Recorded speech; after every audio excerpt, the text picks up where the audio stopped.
அனைவருக்கும் வணக்கம். இன்று ஜூன் 26 போதைப் பொருள் ஒழிப்பு மற்றும் சட்டவிரோத கடத்தலை தடுக்கும் தினம். போதையின் பாதை வேண்டாமே, மீளா துயரை தந்திடுமே, தீய போதை என்றுமே தீராத நோய்கள் தந்திடுமே, பாதகம் செய்து உன் வாழ்வை பாலைவனமாக்கிடுமே. இன்று உலக நாடுகள் எதிர்கொள்ளும் முக்கிய பிரச்சனை மக்கள் போதை பழக்கத்திற்கு அடிமையாவதே. போதைப் பொருட்களால் சமூகத்திற்கு ஏற்படும் தீமைகள் குறித்து மக்களிடையே விழிப்புணர்வை ஏற்படுத்தவும், போதைப் பொருள் இல்லாத உலகை உருவாக்கவும் ஐக்கிய நாடுகள் சபை 1987 முதல் இத்தினத்தை அறிவித்தது.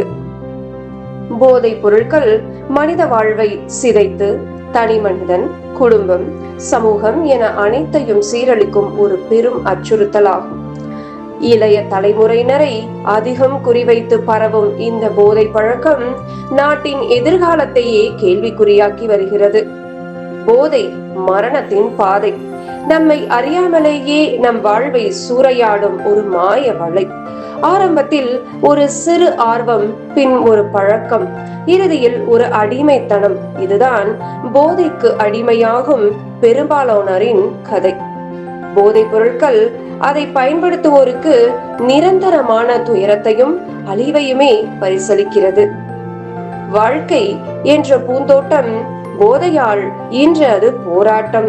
போதைப் பொருட்களின் பயன்பாடு தனி மனிதனை மட்டும் பாதிப்பதில்லை, அதன் விளைவுகள் சங்கிலி தொடர் போல விரிந்து ஒரு குடும்பத்தையும் சமூகத்தையும் நாட்டையும் சீரழிக்கின்றன. போதை பழக்கத்தால் இதய நோய்கள், நரம்பு மண்டல குறைபாடுகள் போன்ற உடல்நல பாதிப்புகள் ஏற்படுகின்றன. மனச்சோர்வு, பதட்டம், மனநோய் போன்ற மனநல பிரச்சனைகளும் ஏற்படுகின்றன என்பது குறிப்பிடத்தக்கது. மேலும் இப்போதை பழக்கத்தால் சமூகத்தில் திருட்டு, வன்முறை போன்ற குற்ற செயல்களும், கல்வியின்மை, வேலையின்மை மற்றும் குடும்ப பொருளாதார நெருக்கடிகளும் ஏற்படுகின்றன.